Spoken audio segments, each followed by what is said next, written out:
Morning, everyone. Oh, I think I've just might have lost the plot a bit. I sort of saw Steph's and Sharon's messages up there, and I was like, have I been live just walking around? But I don't think I have. Anyhow, good morning. And here we are. And today we're streaming through, StreamYard. Oh, look how you have to poke to the icon. It's counterintuitive and backwards and all that coolness.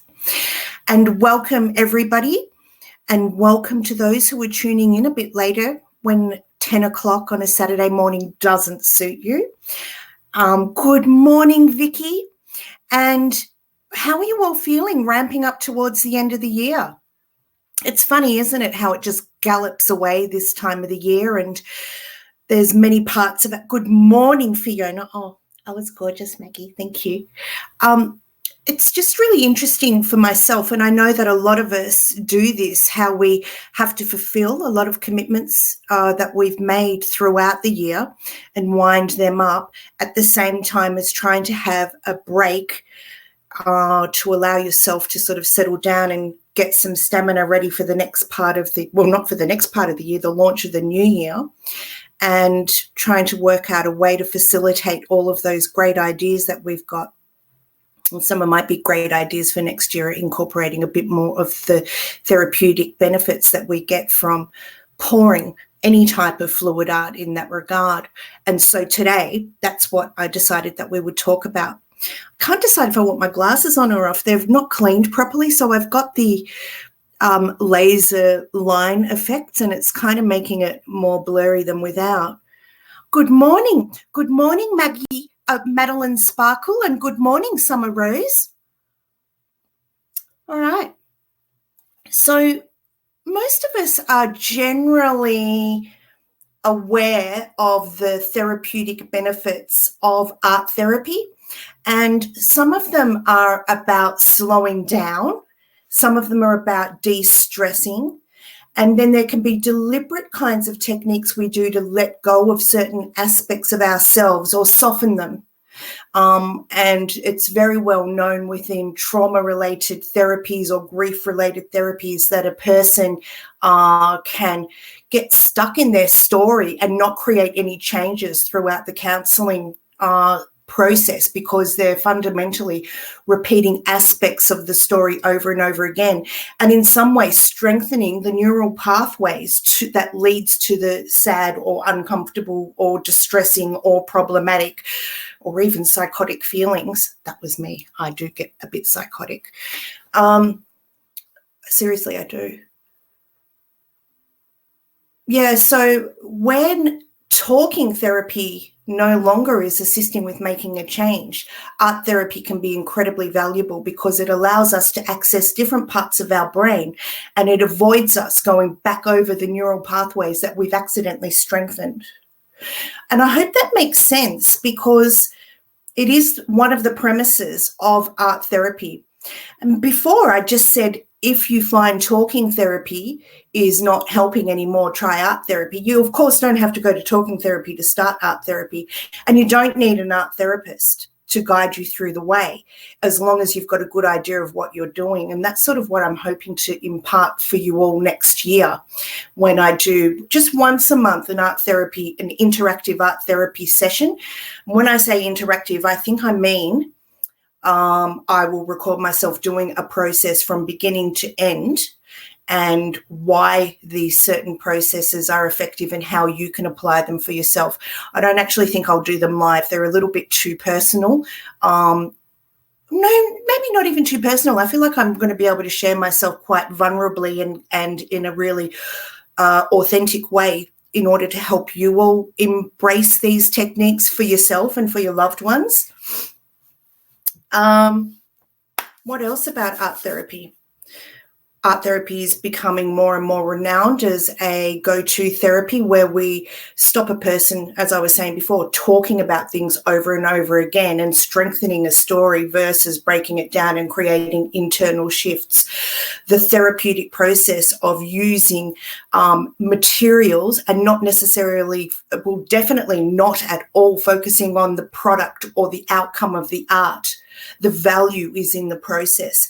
And this in itself is an incredibly valuable process for us all in terms of what we know about fluid art, and that is being able to let go of expectations and what things will look like at the end. And how does that translate into living life and relationships? I think it helps us have less expectations and letting go of our perfectionism streaks and everything working out exactly how we want, because as we all know in life, things don't run that way. Through our practice in fluid art, there are so many obvious things going on, such as just that one, where fluid art doesn't allow for a exact result every time. I mean, we know that we can get certain consistencies and colors happening, but there's always something that's unexpected, and that is very much mirroring how life is. So today, what I wanted to not briefly talk about, because I don't know if I can really talk about anything in brief, really. But today I'm just going to talk about one of the things that I do when I am in a certain state of wanting to let things go, which is often for me. Just back on the notion of outcomes for art therapy and any kind of therapy, remind yourself that healing is a process. There's no real going to a therapeutic session or doing a therapeutic process for yourself and having a total resolve. You will generally find that you create a space of ease and relief for yourself. And if you don't continue to strengthen those positive feelings, the negative ways that whatever the topic was, how it was influencing you before the first session will sneak on back in. And I think a good way to think about it is like losing weight. We start doing the things we know we need to, and if we stop doing them, the weight can come back on. It's probably a really shit analogy, but it's the one I'm focused on at the moment because, you want me to digress? I'm going to. Like, I've put on 17 kilos, 17. And that was from stopping smoking, having my gallbladder out, going into a comfortable relationship, and turning 50. So every factor that can contribute to weight gain all occurred to me in the one period nearly 3 years ago. And I'm trying to address it now because it's just driving me bonkers. Anyway, that was my digression of today. So one really, really great technique that can be helpful in terms of just focusing in upon yourself about what's going on and then having a process to help shift it, not necessarily heal it, just shift it, lighten the load, create a subtle enough change that can shift an energy block or shift the way that you're thinking about something that can create a great amount of new space or relief for you or the person. And it's something that you can do without much effort at all. But what you do need to do is really spend the time before you do your pouring session to just allow yourself to relax and let go. And if you're a person who can enjoy meditation, I would encourage you at that point to do something like this. Set your creative space up, and I'm not even going to go into paint colors and techniques because all of that does feed into it. But today, just set your pouring space up and have it ready to go. And then just deliberately stop and pay attention to yourself and take a couple of deep breaths, deliberately allowing yourself to slow down. And then when you feel like you're in tune with yourself rather than what's going on around you, get a pen and write your central theme in the middle of your substrate. Here's an example one I prepared earlier. So I just want to sort of not let you see all of that. Well, I do. Oh, it's not going to come. Yes, there we go. So my central theme, here, let go of feeling. And then I've got some certain feelings here, and I'll read them out. So my central theme today would be letting go of feeling scared, fearing mistakes, being uptight, caring what others think, pathetic, frightened, and threatened. And, from day to day, these vary and shift what my I guess, vulnerabilities are and where they're turned up to. Then the next line out, so they're the key factors. Let this get back into focus. So, and then from here, doing a line out and building upon it. So that one I was pointing to then was letting go of being uptight, and then I had a line out of it. And what does feeling uptight mean to me? It means being tense. And then another line out there going, I'm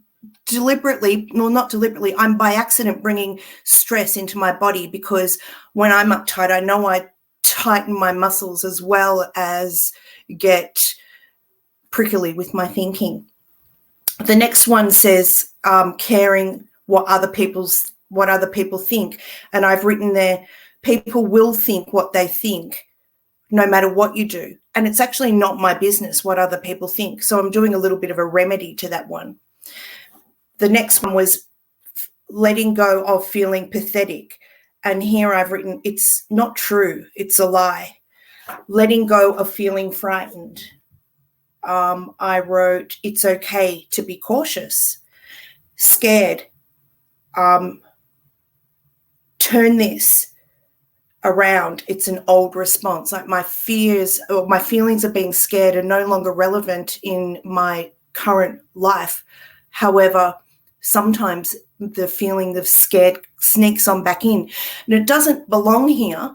And if I'm not careful, I'll respond in my day-to-day life now like I'm scared, but it's actually something that's old, and I need to not pay attention to it or respond to it and help it go away. Oh, yeah, Fiona, you're right. Then I'll have menopause, and that was turning 50. So all of those compacting factors on that weight issue. Oh, and then I did one more layer to this, which was, I'll just run through it again. So let go of fearing mistakes. Mistakes are normal and mistakes help us learn. So I'm just building upon it. I write the issue or what I'm wanting to let go of, how it presents, and then how I can remedy it. Let go of feeling uptight because it makes me tense and it's stressing my body. Focus on softening my muscles. Let go of caring what others think. Oh, we addressed that one. Let go of feeling pathetic. It's not true, it's a lie. And then the statement of I am capable. Let go of feeling frightened. It's okay to be cautious, and there's nothing to be frightened of in my life. I am safe.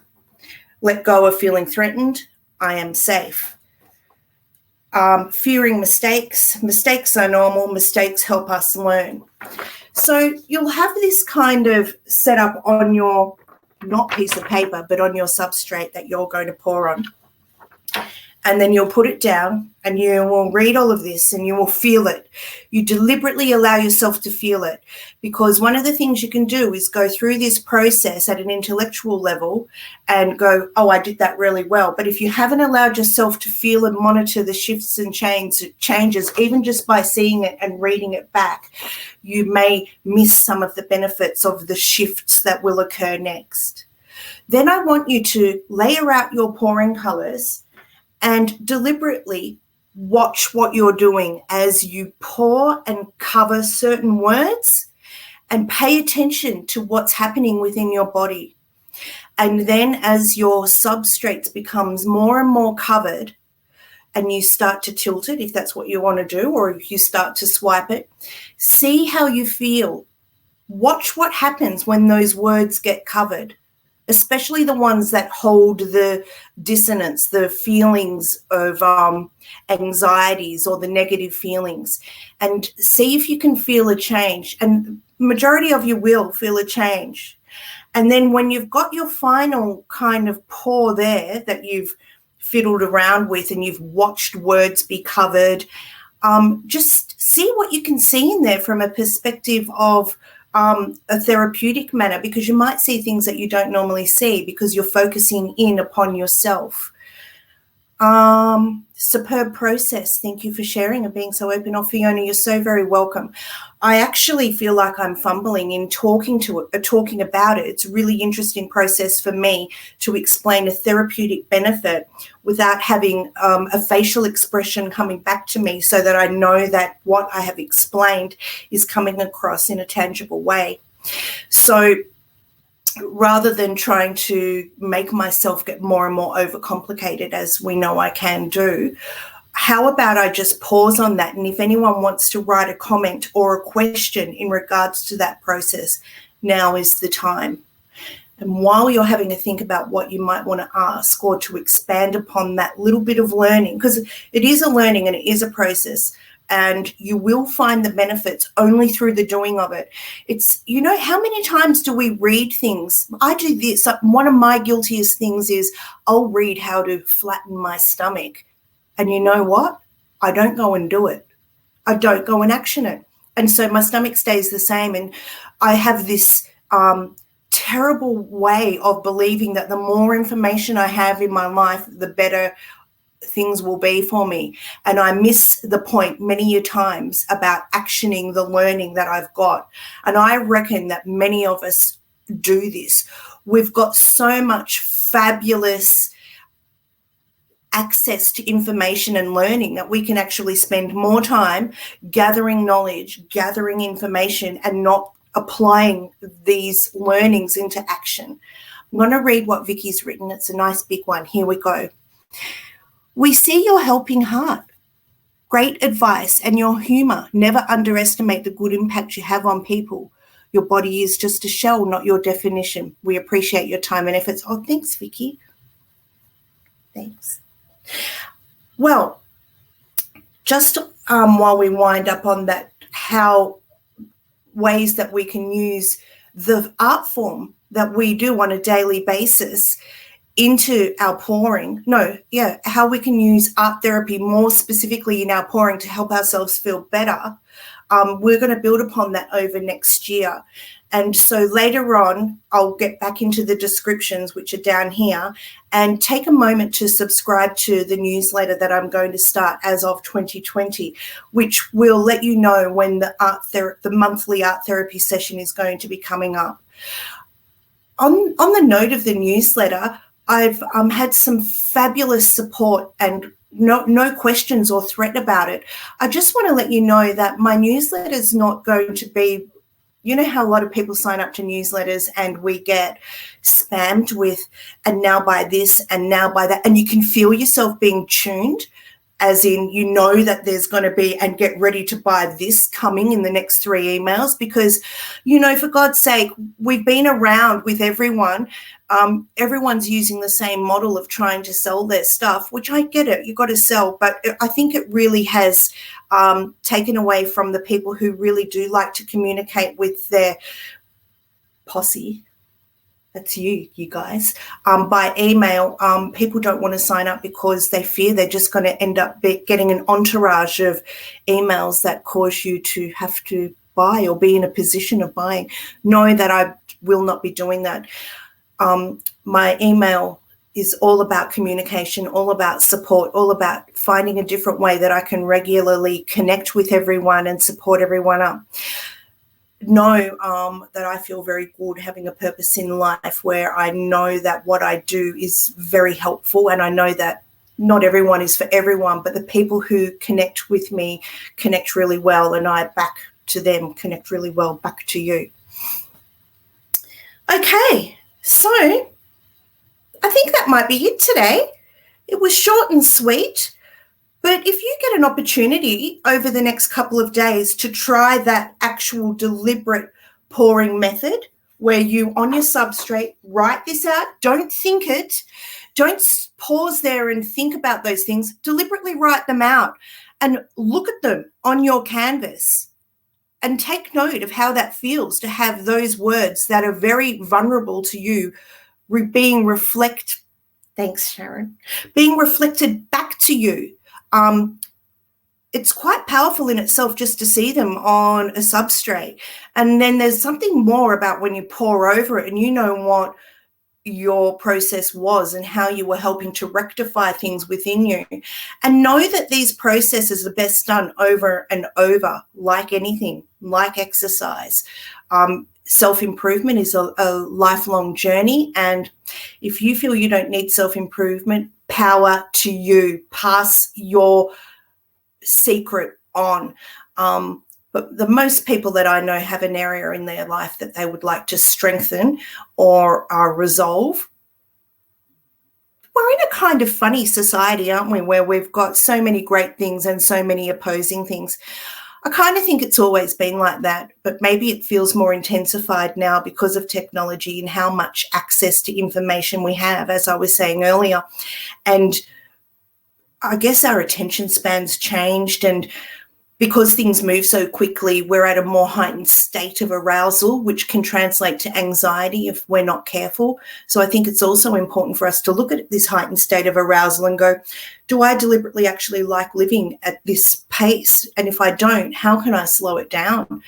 Because it can contribute to non-specific anxiety. I don't know if you've heard about that, but that's where a person is anxious with no actual life event or triggering situation that brings that anxiety about. And it's about being in a state of arousal too often, too long, and not bringing yourself back, or even just giving yourself the feedback loop in your head that, yes, I am aroused, I am going faster, I am stimulated at the moment, this is okay, I'm not stressed, there's nothing to be frightened of, and not monitoring themselves and finally going into anxiety because they didn't know.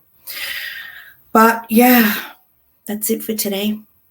I think next week, which will be our last one of the year, I think I might talk about the psychology of colours, so that when we're thinking about what colours we're going to use in our creations, we can help set ambience or mood, or get across a different meaning in a subtle, non-specified way because of the use of colours. So, for example, we know that red is a commonly used colour for passion and anger. But of course, if we do it in a soft, flowing way, it will look like passion. And if we do it in a flaming way, it will look like anger and heat. And all colours have sort of a psychology behind them. And branding of your little business, if that's what you're going to be doing, your colours are important to that too. And it can just be something that you can think more about. And when you're creating pieces for commission, you can think about what colours you want to offer people. If they don't know what colours, ask them what mood they're going for, and then you look up those colours for those mood. You know, you can reverse engineer that. Reverse engineer, it's my favourite term of the year. And that was a poetry piece. All right. It's over and out from me today. Have a great day. May all of your planning for this time of year go smoothly. May you find the time to have a great pour. May you find the time to connect with your loved ones. And may this crazy period of the year just be peaceful and run smoothly for you. And I'll see you next week. Hang on. I think I've got something to show you. I do. I've got my other things on top of it. Do you remember this piece I did last week or the week before? How am I going to show you? Can you see that I've just added some, oh look there, some dots to finish it off? See here too? Oh, it's here. It looks really cool. It's just about ready for its last flood coat. That was a great fun piece, unexpected outcome that I loved very much. All right, bye. Have a great week and see you next week. Bye, Sharon. Have a really good week. And bye, everyone else that's tuned in. And let's do that thing that you're meant to do. Apparently, you're meant to do this in every video, but, you know, I feel like it dumbs people down. You guys all know that if you like to subscribe and put your thumbs up and all of that. So why do we get told it all the time? I don't know. It just sometimes doesn't make sense to me. All right, I'm going to end the broadcast now.